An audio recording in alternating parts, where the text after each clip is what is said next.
네, 잠깐 보셨습니다만 40대 주부가 폭력을 휘두르는 남편을 의식불명에 빠뜨린 사건이 있었습니다. 정당방위를 과연 인정받을 수 있을까요? 네, 이 남편은 알코올 중독 환자였고 술에만 취하면 아내에게 폭력을 가했다고 합니다. 국민참여재판으로 진행된 1심에서는 정당방위가 인정돼 무죄가 선고됐는데 2심 법원은 이를 뒤집는 판결을 했습니다. 먼저 이정미 기자의 보도입니다. 40살 윤모 씨의 결혼 생활은 평탄치 않았습니다. 7년 전부터 알코올 중독에 걸린 남편은 술에만 취하면 윤 씨를 때렸습니다. 사단은 치매에 걸린 시어머니를 모시고 병원에 가려던 차에 벌어졌습니다. 남편에게 또 머리채를 잡힌 윤 씨는 손을 뿌리치고 뒤돌아 배를 걷어찼고 술에 취해 있던 남편은 그대로 뒤로 넘어져 방바닥에 머리를 부딪혔습니다.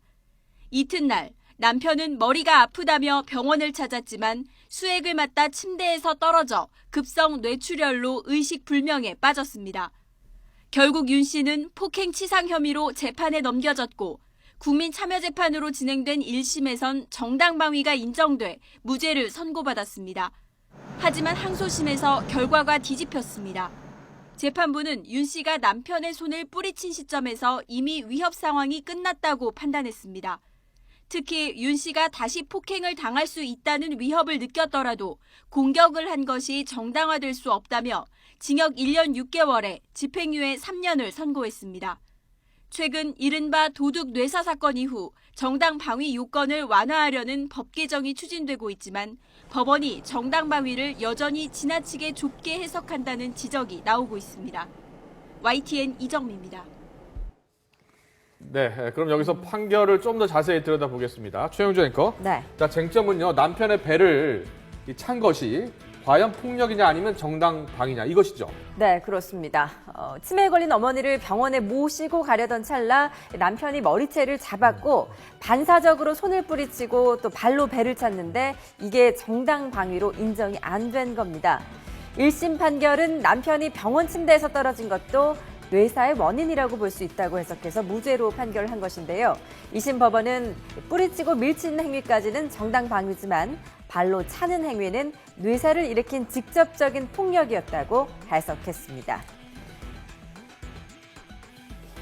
머리카락을 이렇게 쥐었다가 이거 뿌리치는 상황도 뿌리치고 있던 상황도 치매를 계속 받고 있는 상황이라고 본 거고요. 2심에서는 뿌리쳤으면 된 거지. 그럼 뿌리쳤으면 이제 도망가라 이거예요. 근데 왜 뿌리치고 발같이 차냐.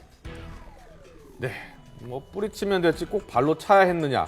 이번 사건에서 쟁점은 이제 단순히 상황적인 측면으로 본다면 일리가 있을 수도 있습니다만 자, 가해자가 된 피해자를 보면요. 늘 매 맞고 살던 여성이었습니다.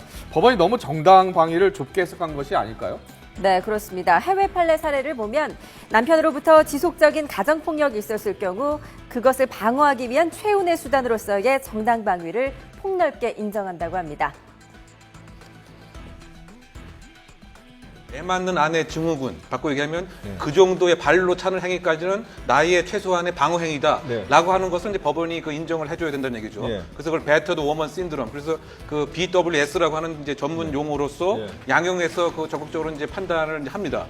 최근에 이제 국내에도 그와 같은 이제 경향이 많이 지금 도입된 것 같은데 그만큼 가정폭력의 그 심각성을 사실은 이제 법원에서 받아들인다 한다면 이것은 정당 방위의 그 범주 내에 충분히 들어갈 수가 있다.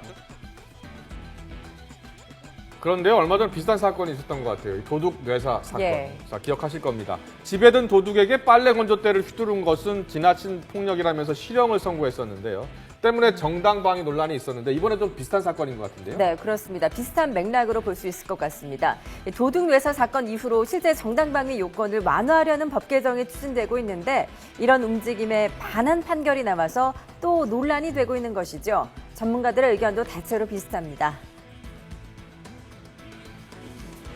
남편이나 애인인 사람에게 실제로 맞아 죽는 여성의 비율이 굉장히 높거든요. 그런 어떤 사회적 현실에서 지금 당장은 머리채가 안 잡혔으니까 그러면 그거는 방위가 안 된다? 이거는 저는 이번 판결도 상당히 납득하기 어렵고요. 그걸 벗어나기 위해서 무의식 중에 휘두르다가 맞은 것도 쌍방폭행이 되는 그런 현실. 그러니까 정당방위라고 하는 게 굉장히 엄격하게 적용이 되는 것은 사실인 것 같거든요.